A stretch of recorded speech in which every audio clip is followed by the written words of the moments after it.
Assalamualaikum warahmatullahi wabarakatuh. Perkenalkan, nama saya Nafsiah dari Prodi Pendidikan Biologi Unit 2. Di sini saya akan memaparkan materi yang berjudul Sistem Urogenetalia menggunakan sistem pembelajaran e-learning.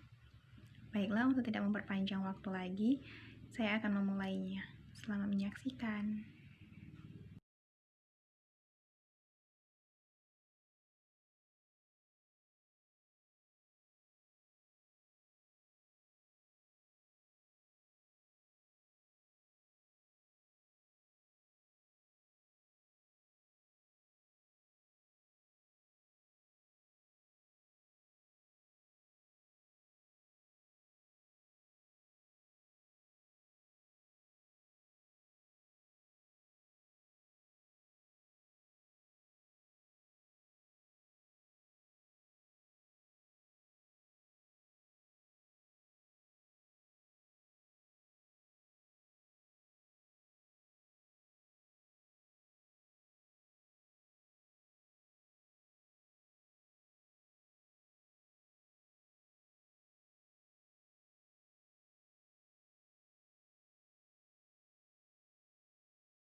Assalamualaikum warahmatullahi wabarakatuh.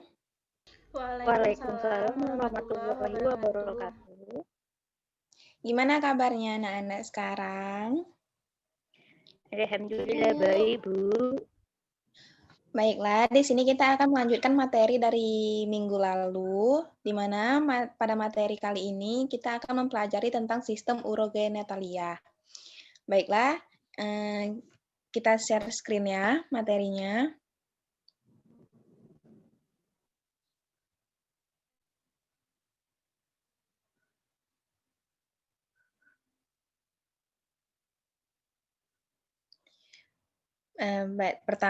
Di sini kita akan mempelajari yang pertama itu pengertian urogenetalia, di mana sistem perkemihan atau biasa disebut juga dengan sistem urogenetalia adalah suatu sistem di mana terjadinya proses penyaringan darah sehingga darah bebas dari zat-zat yang tidak dipergunakan oleh tubuh dan menyerap zat-zat yang masih dipergunakan oleh tubuh. Zat-zat yang tidak dipergunakan oleh tubuh larut dalam air dan dikeluarkan berupa urin atau air kemih. Adapun susunan sistem perkemihan atau sistem urinaria di dalam tubuh manusia adalah ginjal, ureter, vesika urinaria, dan uretra. Oleh sebab itu, maka betapa pentingnya sistem perkemihan pada manusia ya. Dan sistem ini melibatkan beberapa organ di antaranya. Yang pertama itu ada ginjal, kedua ureter, kandung kemih, dan selanjutnya saluran kencing atau uretra. Selanjutnya,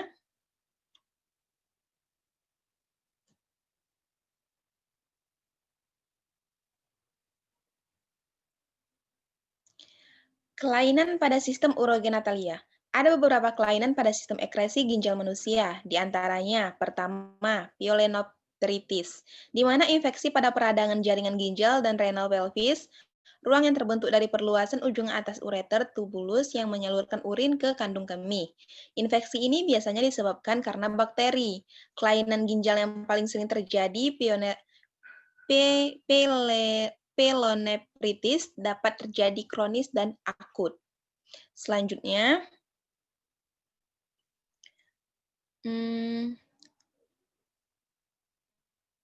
yang kedua itu adanya glomerulonephritis, di mana penyakit ginjal lain yang sering terjadi ditandai dengan peradangan sebagai glomeruli ginjal. Kondisi ini dapat terjadi ketika sistem imun tubuh lumpuh, antibodi dan zat-zat lainnya membentuk partikel dalam aliran darah yang terjebak dalam glomeruli.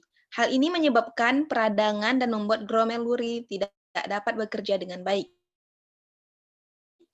Gejala dari penyakit ini biasanya termasuk darah dalam urin, pembengkakan jaringan tubuh, dan adanya protein dalam urin dalam hasil tes laboratorium. Selanjutnya,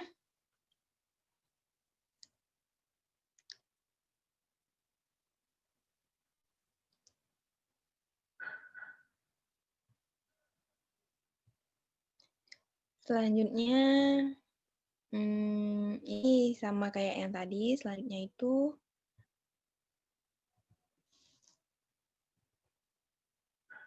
adanya batu ginjal.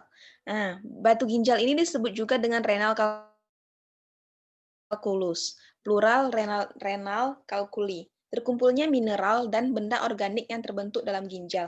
Ada batu yang menjadi demikian besar yang melumpuhkan fungsi ginjal. Urin mengandung banyak garam dalam bentuk larutan dan jika konsentrasi garam mineral menjadi berlebih dalam bentuk larutan dan jika konsentrasi garam menjadi berlebih itu, kelebihan garam ini mengendap menjadi partikel padat disebut dengan batu ginjal. Kalau ini kan sering kita dengar kalau penyakit batu ginjal itu sering terjadi akibat terlalu lama menahan terlalu lama menahan ketika kita ingin buang air kecil kayak gitu. Selanjutnya,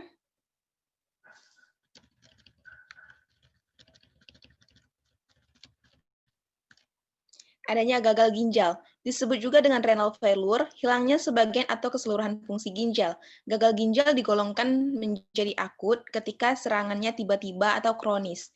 Gagal ginjal akut berakibat pada berkurangnya volume urin, kadar zat-zat bernitrogen, potasium, sulfat, dan fosfat di atas normal dalam darah, dan rendahnya kadar sodium, kalsium, dan karbon dioksida darah yang juga jauh dari bawah normal. Biasanya orang yang terkena ini sembuh dalam 6 minggu atau kurang gitu. Kurang lebih dari 6 minggu seperti itu. Baik, selanjutnya.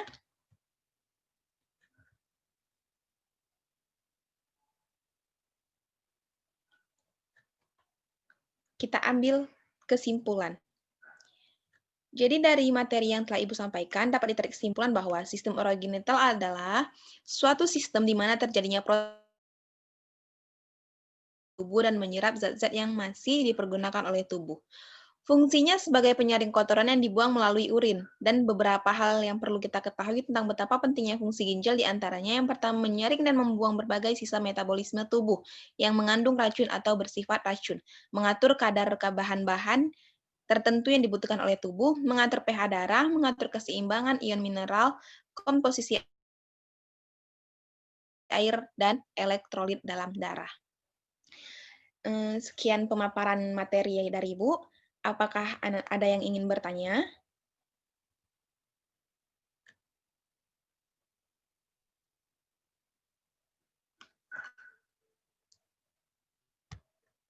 Bagaimana? Apakah ada yang ingin bertanya?